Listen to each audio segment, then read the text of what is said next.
வணக்கம் மாணவர்களே. 8ஆம் வகுப்பு அறிவியல்ல நம்ம அலகு 9, அதாவது நம்மை சுற்றி நிகழும் வேதியியல் மாற்றங்கள், அதுதானே? கெமிக்கல் சேஞ்சஸ், மாற்றங்கள் நடந்தா இருக்கு. ம்? அந்த மாற்றங்கள்ல நாம சாதாரணமா கண்ணோட்டத்தை பார்க்கும்போது ஓகேப்பா இதெல்லாம் மாறி இருக்கு அப்படின்னு நம்ம தெரியும். ஆனா நம்ம ஒரு சயின்டிபிக் ரீதியா பார்க்கும்போது நம்மளுக்கு அதுல விஷயங்கள் தெரியுது, அப்படிதானே? அப்போ நம்மை சுற்றி என்ன மாதிரி மாற்றங்கள்ல பிசிக்கல் சேஞ்சஸ், கெமிக்கல் சேஞ்சஸ் அப்படி ரெண்டெண்ணா இருக்கு. அதுல நம்ம லாஸ்ட் கிளாஸ்ல நம்ம physical changes, chemical changes intro பண்ணிட்டு நம்ம இன்னைக்கு வேதியியல் மாற்றத்தை கொஞ்சம் டீட்டெயிலா பார்க்க போறோம். சரியா? ஸோ அதுக்கு முன்னாடி நம்மளுக்கு பிசிக்கல் சேஞ்சஸ், கெமிக்கல் சேஞ்சஸ் அப்படின்னா என்ன அப்படிங்கறது நம்மளுக்கு தெரியணும், அப்படிதானே? அதை ஒரு மட்டும் ரீகால் பண்ணிட்டு போலாமா? ஓகே. பட் அதுக்கு முன்னாடி ஒரு நல்ல இன்ட்ரெஸ்டிங்கான ஸ்டோரியை பார்த்துட்டு போலாமா? ஓகே. என்ன ஸ்டோரி இது? நம்ம அன்றாட வாழ்க்கையில வீட்டில் இருக்கக்கூடியதான், நடக்கக்கூடியதான், அப்படிதானே? அதாவது நம்ம வீட்டில் சில நாள் நம்மளுக்கு ரொம்ப ஆசைப்பட்டு நிறைய சாப்பிட்ருவோம். இப்போ சாப்பிட்ட உடனே வயிறு ரொம்ப கொஞ்சம் கஷ்டப்படும். அப்போ வீட்டில் இருக்கவங்க, மூத்தவங்க, பெரியவங்க கேட்பாங்க. நம்ம வயிற்ற உருட்டிட்டு கிடப்போம். அப்படிதானே? ஏன்னா நம்ம வாயை கண்ட்ரோல் பண்ணலாம்னா வயிறு நம்ம கண்ட்ரோல்ல இருக்காது, அப்படிதானே? அப்போ அது ரொம்ப கஷ்டப்படும். சின்ன குழந்தைகள், அதுவும் வாயிலா குழந்தை, இந்த பேச இன்னும் ஆரம்பிக்காத குழந்தைகள் என்ன பண்ணும் அப்படின்னாங்கன்னா, அவங்களுக்கு என்ன சொல்ல தெரியாதனால அழுதுட்டே இருப்பாங்க, அப்படிதானே? அதனாலதான் இந்த ஆட்ல எல்லாம் வரும், அதை கொடுத்தியா இதை கொடுத்தியான்னு கேட்பாங்க. பெரிய நம்ம எல்லாம் என்ன சொல்லலாம், எனக்கு வயிறு வலிக்கு பாட்டி, வயிறு வலிக்குமா அப்படிமாமா. அப்போ வயிறு ஒரு மாதிரி பாரமா இருக்கும். அப்போ வீட்டில் உள்ளவங்க பெரியவங்க சொல்லுவாங்க, கொஞ்சம் ஓம நீரை குடி அப்படின்னு, ஓமா வாட்டர் அப்படின்னு. நிறைய பேர் வீட்டில் வச்சிருப்பாங்க ஓமா வாட்டர், அப்படிதானே? ஏன் ஓம நீர் குடிக்க சொல்றாங்க? என்னைக்கா யோசிச்சாங்களா? ஏன் வேற ஏதோ வாட்டர் குடிக்க வேண்டியதானே? ஓம வாட்டர் குடிக்கிறோம் ஏன்னா அந்த ஓம நீர் நம்ம உடம்புல செரிமானம் ஆகிற வினையை துரிதப்படுத்தி, அதாவது ஸ்பீடப் பண்ணி உணவை சீக்கிரமா செரிக்க வைக்குது, அப்படிதானே? அதனால அந்த பாட்டி சொல்ற மாதிரி காமிச்சிருக்கேன். ஓம நீர் குடி, சீக்கிரம் செரிக்கும் அப்படின்னு சொல்றாங்க. அப்போ இதுல தூண்டுதல் அவர்தான் வினை பொருள். நம்ம சாப்பிட கூடியது அவங்க தான் வினை பொருள். இவர் தூண்டுறாரு, வேகப்படுத்துறாரு. உடனே அந்த நம்மளுக்கு என்ன செரிமானம் கொஞ்சம் ஸ்பீடப் ஆகும். கரெக்டா? இதுல இருந்து நம்ம வாழ்க்கையில என்ன புரிஞ்சுக்கலாம்? இதுல எப்படி மோட்டிவேஷன் எடுத்துக்கலாம்? ஓம நீர் குடிக்கனால என்ன சார் மோட்டிவேஷன் அப்படின்னு நினைக்க கூடாது. அந்த ஓம நீரோடைய அந்த பண்பு, அந்த ஒரு கேரக்டர், சரியான நேரமும் தூண்டுதலும் வெற்றியை தரும். அப்படின்னா என்ன அர்த்தம்? உங்களுக்கு நிறைய திறமைகள் வளர்க்குறீங்க, எல்லாம் பண்றீங்க. சரியான நேரம் வரும்போது கண்டிப்பா உங்களுக்கு அது ஹெல்ப் பண்ணும், அப்படிதானே? அந்த நேரம் நிறைய பேரை தூக்கி விட்டுருக்கும். அதே மாதிரி தூண்டுதல் வாழ்க்கையில ரொம்ப ரொம்ப முக்கியம். மேபி நீங்க உங்க தங்கச்சி, தம்பிக்கு, இல்ல ஃப்ரெண்டுக்கு தூண்டுதலா இருக்கலாம். இல்ல உங்க வாழ்க்கையில அப்படி தூண்டுதல் யாராவது ஒருத்தர் வருவாங்க. நீங்க ரெடியா இருந்தீங்கன்னா அவங்க கண்டிப்பா உங்க கண்ணுக்கு தெரிவாங்க. அவர்தான் அது. ஆக்சுவலி நம்ம ஏதோ ஒரு பாதையில போயிட்டு இருப்போம். இப்ப நீங்க 8ஆம் கிளாஸ் படிக்கிறீங்க. உங்களுக்கு இன்னும் வாழ்க்கை ஃபுல்லா தெரியாது. சும்மா நம்ம காலையில வரோம், போறோம், ஸ்கூல் போறோம் அப்படின்னோம். பட் ரியல் லைஃப்ல நான் நிறைய பேரை பார்த்திருக்கேன். அவங்க ஏதோ ஒரு கோர்ஸ் படிப்பாங்க. ஏதோ ஒரு படிப்பை படிப்பாங்க. காலேஜ் முடிச்சு சொல்றேன். காலேஜ் முடிச்சு ஏதோ ஒரு படிப்பு படிப்பாங்க. சும்மா அந்த ஆபீஸ்க்கு அன்னைக்கு தான் ஒருத்தர் அ சொல்லியிருக்காங்க. "நீ இந்த கோர்ஸ் படிக்காத, இன்னொரு கோர்ஸ் படி" அப்படின்னு சொல்லியிருக்காங்க. அந்த கோர்ஸை என் ஃப்ரெண்டு படிச்சு அவன் அமெரிக்கால வேலைக்கு சேர்ந்துட்டான். அவன் ஒரே ஒரு ஆள் தான். அவர் அதுக்கு அப்புறம் அந்த ஆளை பார்க்கவே இல்ல. அந்த ஆபீஸ்ல ஒரு கோர்ஸ் படிக்கக்காண்டி ஒரு சென்டருக்கு போயிருக்கான். சென்டர்ல அதுல இருக்கிற ஆளு வெளியில போயிருந்தாரு. அதனால இவனும் உட்கார்ந்திருக்கான். அப்போ இன்னொருத்தர் இருந்தாரு. என்ன ஏதுன்னு சும்மா பேசுவோம்ல. பேசும்போது அன்னைக்கு அவர் சொல்லியிருக்காரு, "இல்ல ஃபியூச்சர்ல இதுதான், இந்த கோர்ஸ் இருக்காது. இன்னொரு கோர்ஸ் தான் நல்லா இருக்கும் போக்கு" அப்படின்னு அவர் சொல்றாரு. உடனே இவனுக்கும் ஓகே ரைட்ன்னு சொல்லிட்டு அந்த சென்டரை விட்டு வெளியில வந்துட்டான். அப்புறம் அந்த கோர்ஸ் இருக்கக்கூடிய ஒரு சென்டர் போய் படிச்சான். அவனுக்கு வேலை கிடைச்சு பெரிய ஆளா ஆயிட்டு. அதே மாதிரி இன்னொரு ஃப்ரெண்டு என்ன ஆச்சுன்னா, அவன் உடற்பயிற்சி எல்லாம் செய்வான். உடற்பயிற்சி செய்வான். அவனுக்கு இன்ட்ரெஸ்ட். அப்போ அந்த ஜிம்ல இருக்கிற அந்த உடற்பயிற்சி கூடத்துல இருக்கிற அந்த ட்ரெயினர் இருப்பார்ல, அவர் சொல்றாரு, "தம்பி நீ என் ஃப்ரெண்டு அவன். தம்பி நீ உனக்கு பாடிலாம் நல்லா இருக்கு. நீ இதுலயே முயற்சி பண்ணு. கண்டிப்பா நீ வின் பண்ணுவ" அப்படின்னு சொல்லியிருக்காரு. ஆனா நம்மலாம் விளையாட்டு போக்குல இருப்போமே, நம்ம என்ன பண்ணுவோம், அதெல்லாம் இவர் ஏதாவது சொல்லுவார்ப்பா அப்படின்னு சொல்லிட்டு அந்த பையனும் வந்துட்டான். இது நடந்து ஒரு 10 வருஷம் முன்னாடி சொல்றேன். ஆனா இப்போவும் அந்த பையன் வருத்தப்படுவான். அன்னைக்கு அவர் பேச்ச கேட்டு நான் அதே ரூட்ல போயிருக்கலாம்ல, நான் வந்து மாநில அளவில் மாவட்ட அளவில் ப்ரைஸ் வாங்கியிருப்பேனே அப்படின்னு சொல்லிட்டு வருத்தப்படும் என்கிட்ட. ஸோ இதை மாதிரி வாழ்க்கையில் நிறைய தூண்டுதல் வரும். கரெக்டாக நீங்கள் கெஸ் பண்ணீங்கன்னா உங்கள் வாழ்க்கை வெற்றி. இந்த தூண்டுதல் பற்றி ஏன் படிக்கும்? ஏன்னா இங்கே கெமிஸ்ட்ரியில் அது வருது. அடுத்தானே? ஸோ சில வேதிவினைகள் கெமிக்கல் ரியாக்ஷன்ஸ் சும்மா ரெண்டு பொருளை சேர்த்து வச்சா மட்டும் நடக்காது. சரிங்களா? சும்மா சேர்த்து வச்சீங்கன்னா நடந்துருமா? இல்ல. சில வேதிவினைகள் அப்படி நடக்காது. இல்லைன்னா கொஞ்சம் மெதுவா நடக்கும். ஒண்ணு நடக்கவே நடக்காது, இல்ல மெதுவா நடக்கும். ஸோ சில குறிப்பிட்ட கண்டிஷன்ல, எக்ஸ்டர்னல் கண்டிஷன்ல இல்ல ஒரு ஸ்டிமுலேஷன் அடிவாங்க, ஒரு ஸ்டிமுலேட் பண்ணும், தூண்டுதல் கொடுக்கும்போது அந்த வினைகள் ரொம்ப வேகமா நடக்க ஆரம்பிக்கும். சரியா? ஸோ அதை தான் நாம இன்னைக்கு பாடத்துல பார்க்க போறோம். Okay, right. அண்ட் நான் சொன்ன பிசிக்கல் சேஞ்சஸ் கெமிக்கல் சேஞ்சஸ் இருக்குப்பா அப்படின்னு சொன்னேன். அப்போ நம்ம லாஸ்ட் கிளாஸ் படிச்சதை ரீகால் பண்ணிட்டு போலாமா? எதெல்லாம் பிசிக்கல் சேஞ்சஸ், எதெல்லாம் கெமிக்கல் சேஞ்சஸ் அப்படின்னு பார்க்கலாமா? ஓகே, என்னுடைய ஸ்கிரீனை இப்போ நான் ஷேர் பண்றேன். இதுல நீங்க என்ன பார்க்க போறீங்கன்னா, அந்த நம்மை சுற்றி இருக்கக்கூடிய இயற்பியல் வேதியியல் changes, physical and chemical changes தான் பார்க்க போறீங்க. அதை நம்ம சொல்ல போறோம். என்ன ஸ்கிரீன் ஓப்பன் ஆயிட்டு இப்போ உங்களுக்கு தெரிஞ்சிடும். வருதா? ரைட். பிசிக்கல் சேஞ்சஸ் அப்படிங்கிறது a new substance was not formed. அங்க உங்களுக்கு புதிய பொருள் கிரியேட் ஆகாது. கெமிக்கல் சேஞ்சஸ்ல கண்டிப்பா நியூ பொருள் ஃபார்ம் ஆயிரும். a new substance was formed. கரெக்டாப்பா? அப்போ இந்த ஒரு லைனை வச்சு நீங்க சைடில் உள்ள எல்லாத்தையுமே கெஸ் பண்ணிடலாம். எதுலலாம் புதிய பொருள் உருவாகுதோ அதெல்லாம் கெமிக்கல் சேஞ்சஸ், எதுலலாம் புதிய பொருள் உருவாகலையோ அதெல்லாம் பிசிக்கல் சேஞ்சஸ். ஃபர்ஸ்ட் பாத்தீங்கன்னா வுட் பர்னிங், மரக்கட்டை எரியுறது, சாம்பலா மாறிடும், நியூ சப்ஸ்டன்ஸ். அப்போ கெமிக்கல் சேஞ்சஸ். கரெக்டா? பாயிலிங் வாட்டர், இது லாஸ்ட் கிளாஸ் சொன்னேன். வாட்டர் பொறுத்தவரைக்கும் ஃப்ரீசிங் பாயிலிங் எல்லாமே பார்த்தீங்கன்னா பிசிக்கல் சேஞ்சஸ் தான். அவர் கொதிக்க வைக்கானாலும் அவர் நிலை தான் மாறு தவிர உள்ளுக்குள்ள கெமிக்கல் சேஞ்சஸ். வேப்பர், அதாவது நீராவி, நீர், ஐஸ் கப் எல்லாருமே நீரு தான், புதிய பொருள்லாம் கிடையாது. இப்போ இங்க போட்டலாம். மில்க் சோரிங், அதாவது பால் வந்து அமிலத்தன்மை ஆகுது. பிசிக்கல் சேஞ்சா கெமிக்கல் சேஞ்சஸா? நம்ம பார்க்கறனால சொல்ல முடியுமா? ஓகேப்பா, பால் ரொம்ப வந்து இருக்கு அப்படின்னு சொல்லிட்டு இன்னும் நான் கெஸ் பண்ணல. பார்க்கறனால சொல்ல முடியுமா அமிலத்தன்மை இல்ல, அப்படிதானே? ஸோ உள்ளுக்குள்ள நடக்கக்கூடிய சில வேதி வினைகள் தான் காரணம். So chemical changes. ஸோ அது உங்களுக்கு வந்து என்ன ஆகும்னா, பால் புளிச்சிரும் அப்படின்னு சொல்லிட்டு வார்த்தையெல்லாம் நீங்க மேபி உங்க வீட்டில் அம்மா அத்தா பாட்டிலாம் சொல்லிப்பாங்க. நேற்று வச்சா பால் புளிச்சிட்டுப்பா அப்படிப்பாங்க. அதுக்கு என்ன அர்த்தம்? நீங்க வெளியிலே வச்சிருப்போம், வெளியில வைக்கும் போது அந்த கண்டிஷன்ஸ் மாறி இருக்கும். அப்படி கண்டிஷன் மாறினால அது வந்து கொஞ்சம் புளிச்சு ஒரு மாதிரி தெரிஞ்சு போயிடும், அப்படிதானே? ஸோ இதெல்லாம் இதுல நாம சொல்றோம். கிளியரா? இது கிளியரா? ஓகே. இப்போ அதே மாதிரி பிரெட் மோல்டிங், இதை பார்த்தாலே தருது. என்ன தருது? என்ன தருது? பிரெட் வந்து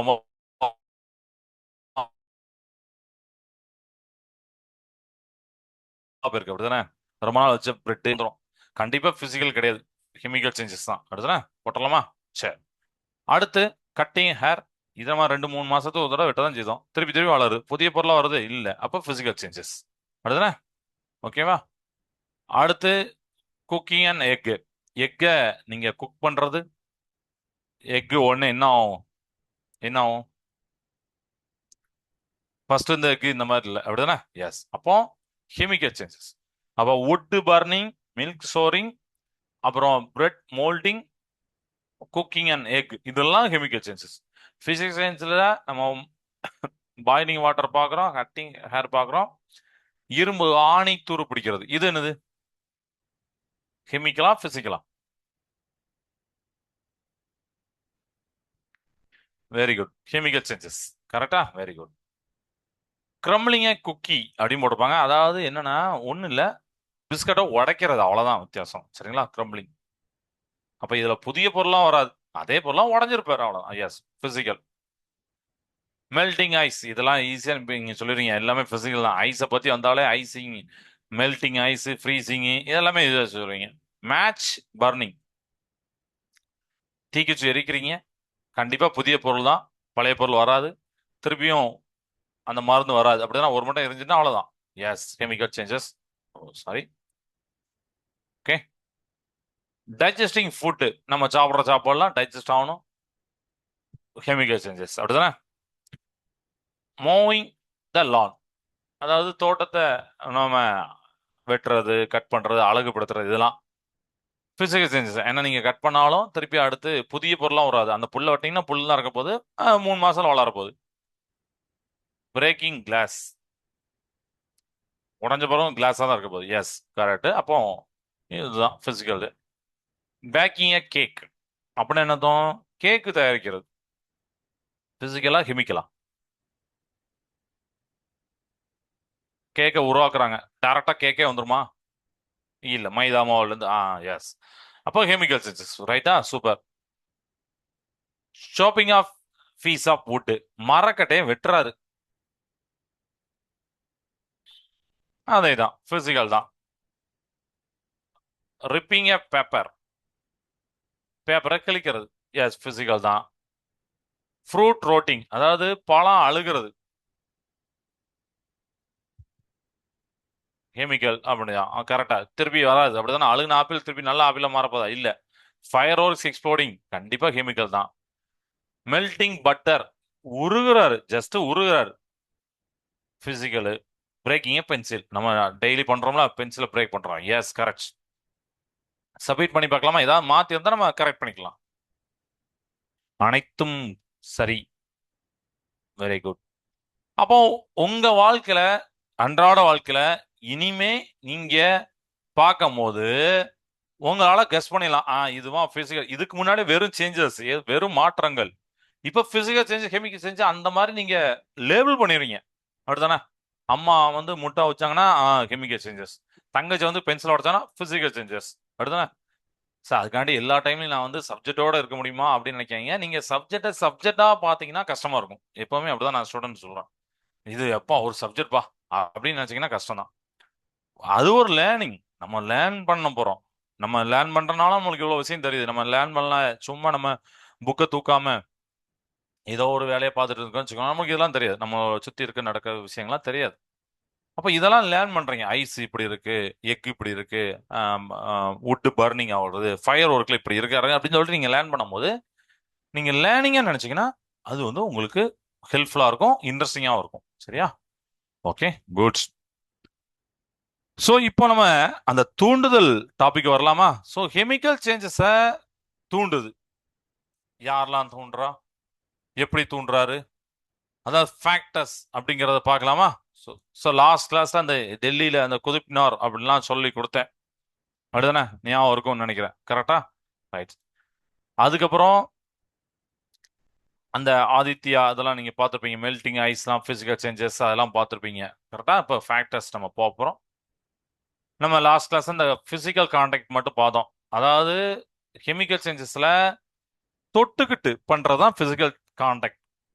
நீங்க தீக்குச்சிய தூரத்துல தீப்பெட்டி வச்சுக்கிட்டு பத்து பத்து எரி அப்படின்னு சொன்னா எரியாது. அப்படியே டச் பண்ணாதான் எரியும். ஸ்ட்ரைக் மேட்ச் எரியும், அதுக்கப்புறம் தான் எரியும். ஆனா அதுக்கப்புறம் திருப்பி உங்களுக்கு பின்னாடி வராது. வேதிவினை நடக்கிறது, வெப்பம், ஒளி, புகை உருவாகிறது. குயிக் லைம் வாட்டர், சரியா?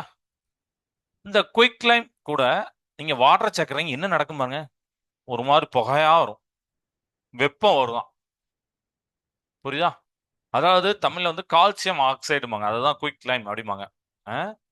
அந்த கால்சியம் ஆக்சைடை வாட்டர் கூட நீங்க கனெக்ட் பண்ணீங்கன்னா கால்சியம் ஹைட்ராக்சைடு அப்படின்னு கிடைக்கும். அது வந்து ஹீட்டை ரிலீஸ் பண்ணும். அதனால அந்த டெஸ்ட் டியூப் நீங்க கையால வச்சு பார்த்தா கூட டெஸ்ட் டியூப் சுடும், ஏன்னா ஹீட் வெளியில வருது. புரியுதா? அப்போ இதுல என்ன நம்மளுக்கு வந்து அப்படின்னா பிசிக்கல் கான்டாக்ட்ல என்ன பாக்குறோம்? பிசிக்கல்னா தொட்டுக்கிட்டு இருக்குது. ஆமா, கால்சியம் ஆக்சைடு என்ன வாட்டர் தொட்டா தானே உங்களுக்கு அந்த மாதிரி புகை கிடைக்குது, வெப்பம் வருது. பிசிக்கல் கான்டாக்ட், கரெக்டாப்பா? அதுமாதிரி அயானைல் நம்ம போடுறோம், 2 ஆணி எடுக்கிறோம். ஒரு ஆணி வந்து தண்ணிக்குள்ள இருக்கு, இன்னொரு ஆணி தண்ணிக்குள்ள இருக்குன்னாலும் அந்த தண்ணி நம்ம எப்படி அடைச்சு வச்சிருக்கோம்னா ஆயில வச்சு அடைச்சு வச்சிருக்கோம், ஷீல்டு பண்ணியிருக்கோம். ஏன்னா வெளியில இருந்து காத்து உள்ள வரக்கூடாது. நம்ம புக்ல ஆக்டிவிட்டி நம்பர் 2ல இருக்கும். அப்ப நான் டே 1 டே 2 அப்படின்னு பாக்குறேன். கொஞ்சம் கொஞ்சமா ஃபர்ஸ்ட் ஆணி மட்டும் துரு பிடிக்கி, 2ஆம் ஆணி லேசா தான், ரொம்ப ரொம்ப லேசா தான் இருக்கு, இப்படி துரு பிடிக்கி. திறந்த ஜாடியில் ஓப்பன் ஜார்ல இருக்கக்கூடிய ஆணி நெயில் துரு பிடிச்சது. ஆனா சைட்ல உள்ளதுல துரு பிடிக்கல. ஏன்னா அதுக்கு மேல ஊத்துன அந்த எண்ணெய் அடுக்கு இருக்குல்ல, ஆயிலே காற்ற, ஏன்னா காற்று தான் முக்கியம். யாருக்கு முக்கியம்? அந்த துரு பிடிக்கிறதுக்கு, அப்படிதானே? அப்படி துரு பிடிக்கிறதுக்கு முக்கியக்கூடிய அந்த காற்றை இவர் தடுத்துறாரு, எண்ணெய் அடுக்கு. அதனால ஆணி பாதுகாக்கப்படுகிறது. மேலும் அறியல, நம்ம தீக்குச்சி பத்தி பார்த்தோமா? தீக்குச்சி அந்த ரெட் கலர்ல தலையில இருக்கும், அதான் பொட்டாசியம் குளோரைட். அப்புறம் ஆன்டிமனி ட்ரைசல்ஃபேட்ல இருக்கும். அது மாதிரி பிடி அந்த பெட்டியோட சைடில் பார்த்தீங்கன்னா சோப்பு கலர்ல இருக்கும், அது வந்து சோப்பு வாஸ். ரெண்டுமே டச் பண்ணாதான் உங்களுக்கு வந்து எரியுது, அந்த தீப்பெட்டி தீக்குச்சி எரியுது. கரெக்டப்பா? Okay, super. இதெல்லாம் பிசிக்கல் கான்டாக்ட். ஸோ இது உங்களுக்கு புரிஞ்சிருக்கும். இதுல எதுவும் டவுட் இருக்கா?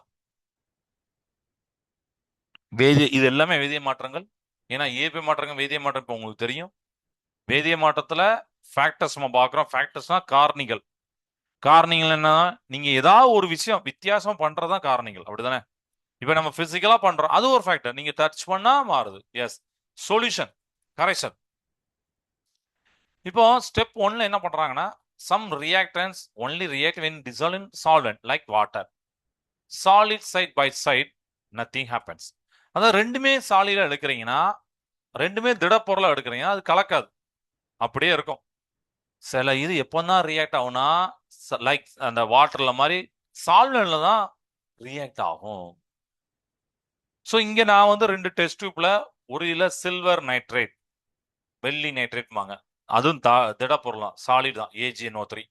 இன்னொருல நம்ம வீட்டில் இருக்கக்கூடிய சோடியம் குளோரைடு உப்பு, இது ரெண்டுத்தையும் எடுத்துக்கிறேன், ரெண்டுத்தையும் மிக்ஸ் பண்றேன்.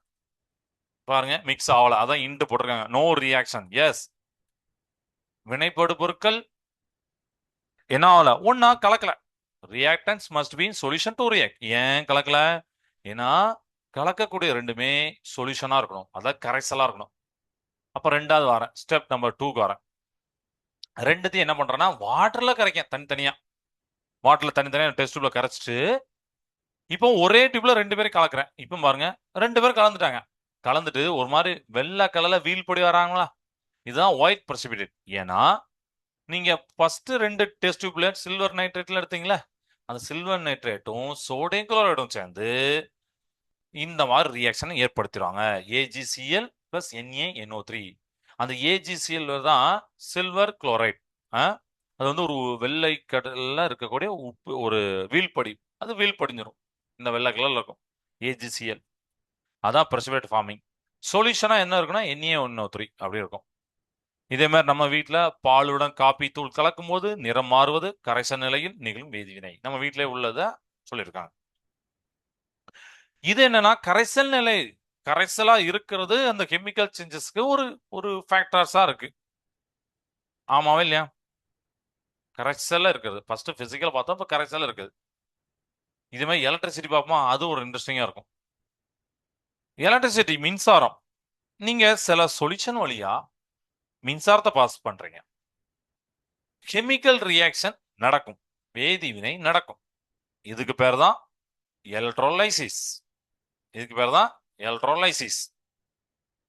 தமிழ்ல பாத்தீங்கன்னா மின்னார் பகுத்தல் அடிப்பாங்க. மின்னார் பகுத்தல் என்னன்னா, நீங்க மின்சாரத்தை பாய்ச்சறனால நடக்கு. எலக்ட்ரான் பிளஸ் லைசிஸ், கிரீக் வேர்ட்ல இருந்து எடுத்துக்காங்க, டீகம்போசிஷன் அப்படின்னு அர்த்தம். ஏன்னா மின்னார் பகுத்தல் தமிழ்ல சொன்னா பகுத்தல் அர்த்தம் பிரியர்னு அர்த்தம். யார் கண்டுபிடிச்சா? a term coined by Michael Faraday. ஓகேவா? ரைட். இப்போ கேத்தோடு ஆனோடு இந்த மாதிரி 2 பிளேட்டை ஒரு சொல்யூஷன்ல எடுக்கிறாரு. எடுத்துட்டு உள்ளுக்குள்ள நீங்க ஒரு சொல்யூஷன் வைக்கிறீங்க, கரண்ட பாஸ் பண்றீங்க. என்ன நடக்கு அப்படிங்கிறத பார்க்கலாமா? நீங்களே யோசிச்சு பாருங்க. ஒரு சொல்யூஷன் இருக்கு, சொல்யூஷன்ல 2 பிளேட் எடுக்கிறாங்க. 2 பிளேட்டை எடுத்து, அதாவது ஒன்னு பேர் கேத்தோடு, இன்னொரு பேர் ஆனோடு, உள்ள ஒரு சொல்யூஷன் இருக்கு. அந்த சொல்யூஷன் என்னன்னா, இங்க சொல்லியிருப்பாங்க, electrolysis of acidified water, water with a little sulfuric acid when electrified split into hydrogen and oxygen gas. இப்போ புரிஞ்சிருக்குமே? அடுதானே? என்ன புரிஞ்சுது? என்ன புரிஞ்சுது? எஸ். அதாவது அந்த இருக்கக்கூடிய டேங்க்ல நம்ம என்ன பண்றோம் அப்படின்னு பாத்தீங்கன்னா, சல்பூரிக் ஆசிட் அப்படின்னு சொல்லக்கூடிய H2SO4 எடுக்கிறோம், வாட்டரை எடுக்கிறோம். கரெக்டாப்பா? சில பேருக்கு இப்ப ஒரு ஸ்டூடெண்ட் சொன்னாங்க, அப்ப மத்தவங்களுக்கு அதை புரிஞ்சுக்கோங்க. எடுக்கிறோம். எலக்ட்ரிஃபைன்னு அர்த்தம் கரண்ட்டை பாஸ் பண்றோம். கரண்ட்டை பாஸ் பண்ணோடனே ஹைட்ரஜனும் ஆக்சிஜன் தனித்தனியா பிரியும். Split into hydrogen oxygen case. Hydrogen பிரிஞ்சு எங்க போவாரு? கேத்தோடுக்கு போவாரு. Hydrogen at the cathode 2 times, oxygen at the anode 1 times அப்படின்னு போட்டுப்பாங்க. சரிங்களா? இது பார்க்கலாமா? இந்த பாருங்க, இங்க கீழே அந்த ரியாக்ஷன் போட்டிருக்கேன். 2H2O எலக்ட்ரிசிட்டி பாஸ் பண்ணுவோம், 2H2 பிளஸ் O2. நான் இந்த இதுல பண்றேன். கரண்ட்டை கொடுத்தோம்னா பாருங்க எப்படி நடக்கு பாத்தீங்களா? கேத்தோட்ல ஒரு ஆளு ஆக்சிஜன் கேஸ் போறாரு, ஆனோட்ல கேத்தோட்ல hydrogen gas, sorry hydrogen gas போறாரு, ஆனோட்ல ஆக்சிஜன் கேஸ் போறாரு. கரெக்டா? இந்த மாதிரி அதுல வராரு அப்படிங்கறதான் நம்ம பாக்குறோம். இது புரியுதா? அப்ப எலக்ட்ரோ அந்த கரண்ட் எவ்வளோ இம்பார்ட்டன்ட் அப்படிங்கறது தெரிஞ்சு போச்சா? கரெக்டாப்பா? அப்ப நீங்க கரண்ட கொடுத்த உடனே தான் இந்த ரியாக்ஷன் நடக்கு. சப்போஸ் கரண்டே கொடுக்கலனா சொல்லுங்க பாப்போம், என்ன நடந்திருக்கும்? ஒண்ணு நடந்திருக்கு. அப்படி அவர் வழக்கமா, ஏன்னா ஒருத்தரும் இல்லையே, ஃபேக்டர்ஸ் எதுவுமே இல்லையே. அந்த கெமிக்கல் நம்ம சொன்னோம்ல, தூண்டுறது ஒருத்தருமே இல்ல தூண்டுறதுக்கு. கரெக்டாப்பா? அப்போ தூண்டுறதுக்கு ஒருத்தருமே இல்லைன்னா அவர் கடைசி வரைக்கும் அப்படிதான் இருக்க பாரு. கரெக்டா? Very good. ஸோ இதை நீங்க அண்டர்ஸ்டாண்ட் பண்ணிட்டீங்க. அப்போ தூண்டுறதுக்கு இந்த கரண்ட் இந்த இடத்துல யூஸ் பண்றோம். H2 வந்து பபிள்ஸா வெளியில வரும் கேத்தோட்ல, form twice as fast as O2 anode. Oxygen form ஆகிறத டபுள் மடங்கு ஃபார்ம் ஆகி இப்படி வெளியில வந்துட்டே இருக்கும்.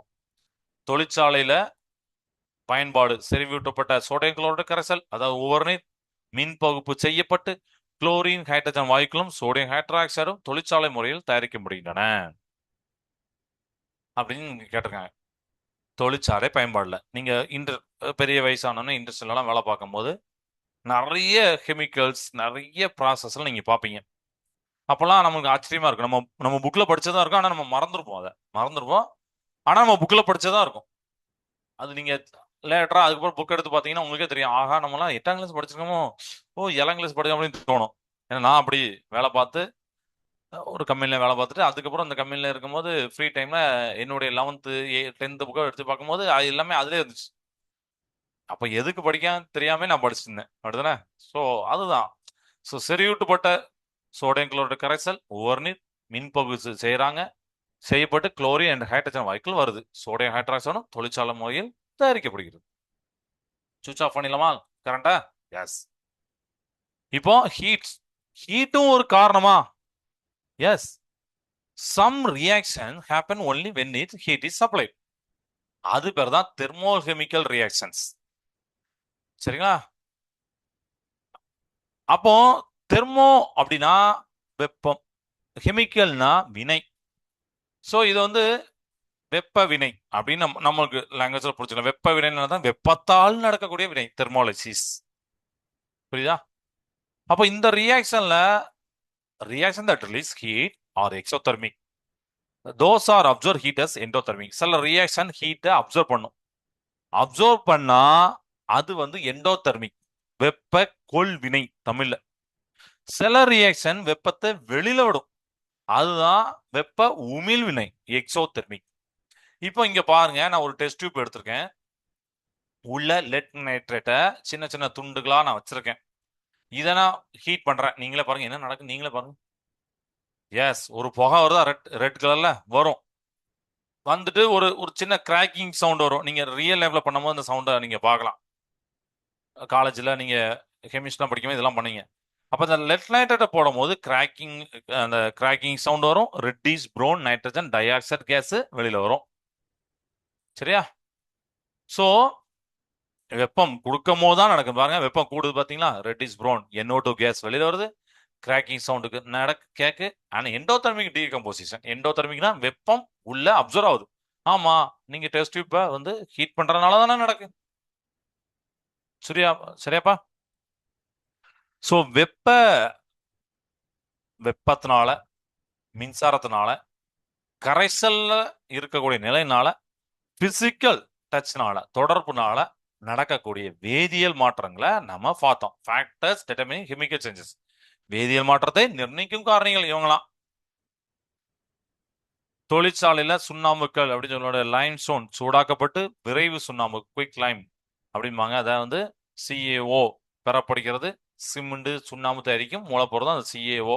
அதெல்லாம் வந்து பண்ணுவாங்க சுண்ணாம்புக்கல்ல இது பண்ணி பண்றது. இதெல்லாம் ஃபேக்டர்ஸ் வா. ஓகே.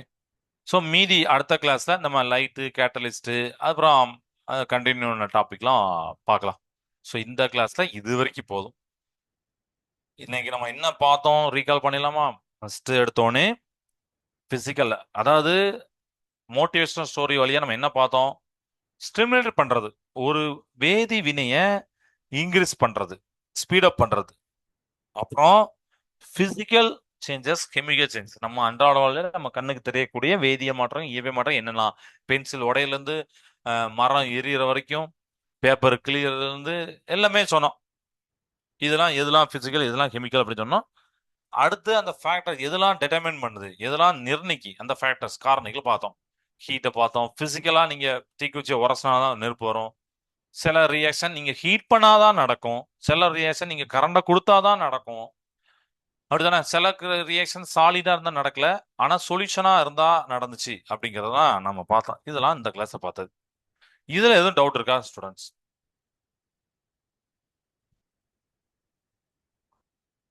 ஓகே. 2 கொஸ்டின் ஆக்சுவலி வந்திருக்கு. ஒரு கொஸ்டின் என்ன கேட்டிருக்காங்கன்னா, பேப்பரை கிழிக்கிறது பிசிக்கல் சேஞ்சஸா அப்படின்னு கேட்டிருக்காங்க. பேப்பரை கிழிக்கிறது பிசிக்கல் சேஞ்சஸா? ஆமா, கண்டிப்பா இயற்பியல் மாற்றம் தான். ஏன் அப்படின்னா, நீங்க அதை யோசிச்சு பாருங்க. நீங்க காகிதத்தை கிழிக்கிறீங்கன்னா அதோடைய வடிவம் மட்டும் தான் மாறும். அப்படிதானே? ஷேப் மட்டும் தான் மாறும். புது பொருள் உடனே கிழிச்சு பாரு ஒருத்தர் புது ஆளா மாற போறாரு இல்ல. அப்ப அது வந்து இயற்பியல் மாற்றம் தான். கரெக்டா? கிழிக்கிறனால அதுதான்.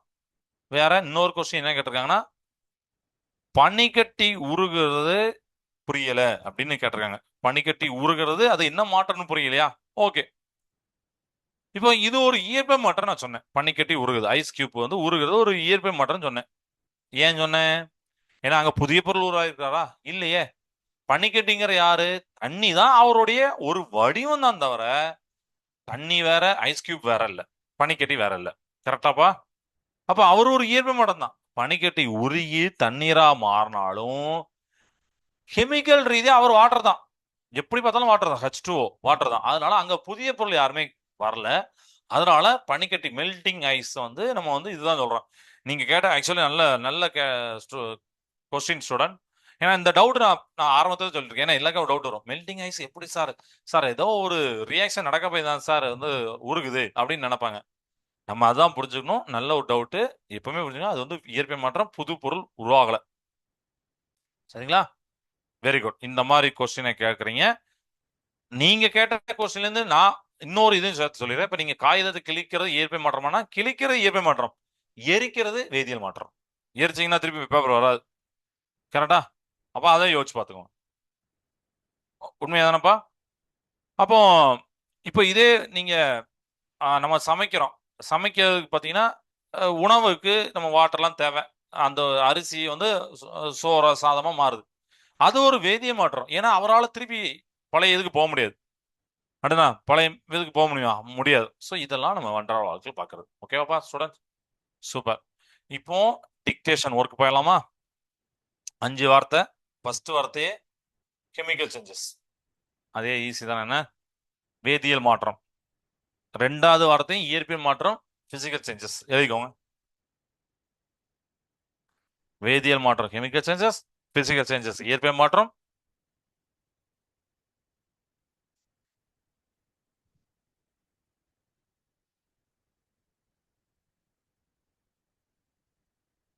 மூணாவது கரைசல், சொல்யூஷன். நம்ம இன்னைக்கு பார்த்தோமா கரைசல், சொல்யூஷன். 4வது ஹீட், வெப்பம். எல்லாமே இன்னைக்கு பார்த்த வேர்டு. அவ்வளவுதான்.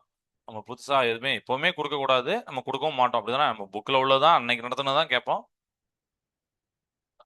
Chemical changes, physical changes, solution மாத்தி மாத்தி எழுதலாம். அவன் 3வது எழுதியிருக்கான், நான் 4வது எழுதியிருக்கேன், அப்பெல்லாம் பிரச்சனை இல்லை. 5 வார்த்தை நீங்க எப்படின்னா எழுதிக்கலாம். சரிங்களா?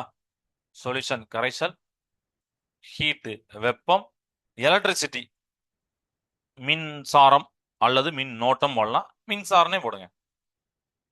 இதான்ப்பா இன்னைக்கு டிக்டேஷன் ஒர்க். மின்சாரம், எலக்ட்ரிசிட்டி, ஹீட், வெப்பம், சொல்யூஷன் கரைசல், பிசிக்கல் சயின்ஸ், கெமிக்கல் சயின்ஸ் எல்லாம் போட்டாச்சா? ஹோம்ஒர்க் வந்து இதுதான். ஃபேக்டர் டெட்டர்மினிங் கெமிக்கல் சயின்சஸ், வேதியியல் மாற்றத்தை நிர்ணயிக்கும் காரணிகளை கான்டெக்ட் தொடர்பு, சொல்யூஷன், எலக்ட்ரிசிட்டி, ஹீட். இதை பத்தி நான் இன்னைக்கு சொன்னேன்னா நம்ம புக்லயும் அந்த ரியாக்ஷன் எழுதிப்பாங்க, அதுக்கு எடுத்துக்காட்டு எழுதிப்பாங்க. அதெல்லாம் எழுதிட்டு வரணும். எழுதி போட்டோ எடுத்து அனுப்புவோம். இதுதான் இன்னைக்கு உள்ள ஹோம்ஒர்க். ஓகே ஸ்டூடெண்ட், என்னோட கிளாஸை நிறைச்சதை டவுட்டு கேட்டீங்க. Very good. இதே மாதிரி நிறைய டவுட்டு நெக்ஸ்ட் கிளாஸும் கேளுங்க, மற்ற ஸ்டூடெண்ட்ஸ் கேளுங்க. சூப்பர். சரிங்களா? ஓகேப்பா. கிளாஸ் நிறைச்சதை வாழ்க பாரதம், வெல்க தமிழகம். நன்றி, வணக்கம்.